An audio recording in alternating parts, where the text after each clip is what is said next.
Hi hello friends, welcome to cooking style channel. இந்த வீடியோவில் ரொம்பவே சிம்பிளான குயிக்காக செய்யக்கூடிய மஷ்ரூம் மசாலா தான் எப்படி செய்கிறதுன்னுட்டு காமிச்சிருக்கேன்.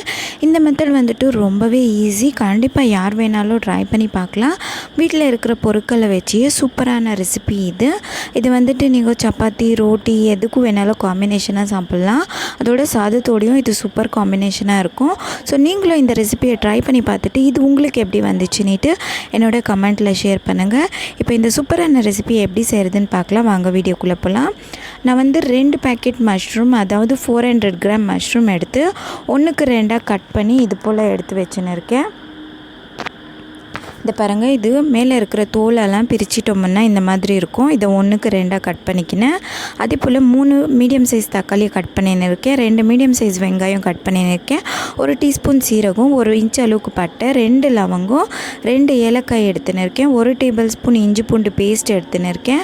1 டேபிள் ஸ்பூன் கொத்தமல்லி எடுத்துன்னு இருக்கேன்.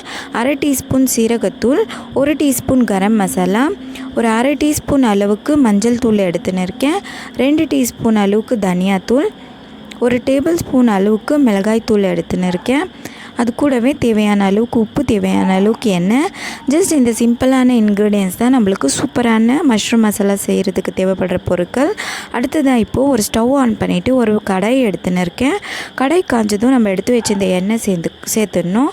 எண்ணெய் காஞ்சதும் நம்ம எடுத்து வச்சிருந்த சீரகம், பட்டை, ஏலக்காய், லவங்கம் இது எல்லாத்தையும் சேர்த்து ஒரு 10 செகண்ட் வரைக்கும் நல்லா ஃப்ரை பண்ணிக்கணும்.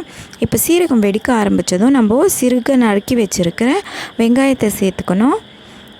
இதையும் ஒரு 2லேருந்து 3 நிமிஷம் வரைக்கும் மீடியம் ஃப்ளேம்லேயே நல்லா வதக்கிட்டு இருந்தோம்னா கைவிடாமல் இது கலர் மாற ஆரம்பிக்கும். இப்போ இது சீக்கிரமாக வதங்கிறதுக்காக நான் கொஞ்சமாக உப்பு சேர்த்துக்கிறேன். இது போல் உப்பு சேர்த்துக்கிறதுனால வெங்காயம் நல்லா ஈவனாக ஸ்ப்ரெட் ஆகும்.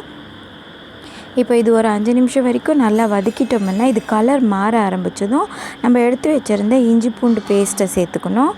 இப்போ இஞ்சி பூண்டு பேஸ்ட்டை சேர்த்து வெங்காயத்தோடு நல்லா மிக்ஸ் பண்ணி விட்டோம்னா ஒரு 2 நிமிஷத்துலேயே இது நல்லா மிக்ஸ் ஆகி இது நல்ல வாசனை வர ஆரம்பிக்கும்.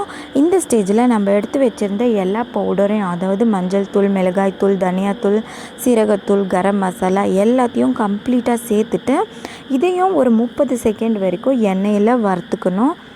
இது எண்ணெயில் நல்லா மிக்ஸ் ஆனதும் நம்ம நறுக்கி வச்சுருக்கிற தக்காளியை சேர்த்துக்கணும். தக்காளி வந்து இந்த மாதிரி சின்னதாக நறுக்கி சேர்த்துக்கினா சீக்கிரமாக வதங்கிடும். இப்போ இதையும் நல்லா எண்ணெயோடு மிக்ஸ் பண்ணி விட்டோம்னா இது இந்த அளவுக்கு மிக்ஸ் ஆகியிருக்கு. இப்போ இது வேகிறதுக்காக நான் இதோடைய மூடி ஒரு 5 நிமிஷம் வரைக்கும் வேக விடுறேன். இப்போ 5 நிமிஷம் ஆயிடுச்சு. இது இந்த அளவுக்கு வதங்கியிருக்கு.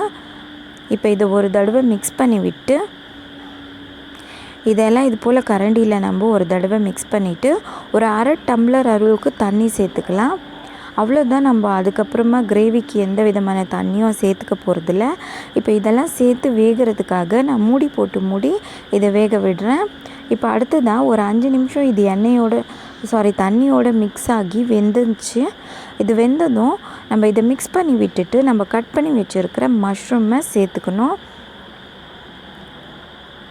இப்போ நம்ம கட் பண்ணி வச்சுருந்த மஷ்ரூம் எல்லாம் இது போல் சேர்த்துட்டு நல்லா ஒரு தடவை மிக்ஸ் பண்ணி விடணும்.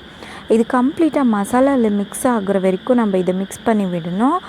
மஷ்ரூமில் ஏற்கனவே நிறைய தண்ணி இருக்கும். நம்ம இது மிக்ஸ் பண்ணி விடுறதுலையே இது தண்ணி விட ஆரம்பிக்கும். இப்போ இது வேகிறதுக்காக இதோடைய மூடி நான் ஒரு 10 நிமிஷம் வேக விடுறேன். நடுவில் ஒரு தடவை நம்ம இதை ஓப்பன் பண்ணிவிட்டு நல்லா மிக்ஸ் பண்ணி விடணும், இல்லைன்னா இதை அடி பிடிச்சிடும். இந்த ஸ்டேஜில் தேவைப்படுற அளவுக்கு உப்பை சேர்த்துக்கணும். இப்போ இந்த மாதிரி உப்பை சேர்த்துட்டு இதை மிக்ஸ் பண்ணி விட்டு இது கொதிக்கிற ஸ்டேஜில் நம்ம இது மூடி ஒரு 10லேருந்து 15 நிமிஷம் வரைக்கும் நல்லா வேக விடணும். இதை பாருங்கள், இது இந்த அளவுக்கு வெந்திருக்கு.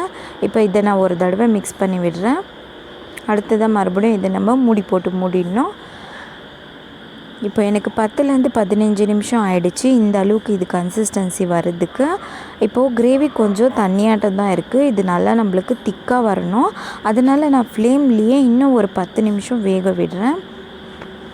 நம்ம எந்த விதமான தண்ணி சேர்க்கல, மஷ்ரூமில் இருந்தே இதுக்கு போதுமானதாக ஆயிடுச்சு. இப்போ நான் 10 நிமிஷம் ஆயிடுச்சு. இந்த அளவுக்கு இது திக்னஸ் வந்திருக்கு. இது பர்ஃபெக்டாக இருக்குது. இந்த ஸ்டேஜில் கடைசியாக நம்ம கட் பண்ணி வச்சுருக்கிற கொத்தமல்லியை தூவி விட்டு ஸ்டவ் ஆஃப் பண்ணிவிட்டு நான் மூடி போட்டு மூடிட்டேன். ஸ்டவ் ஆஃப் பண்ணி ஒரு 10 நிமிஷம் விட்டு நான் இதை சர்விங்காக எடுத்துக்கிறேன்.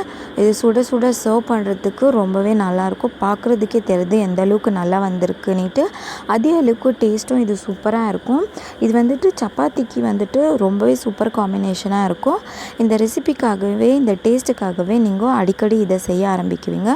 ஸோ மிஸ் பண்ணாமல் நீங்களும் ட்ரை பண்ணி பாருங்கள்.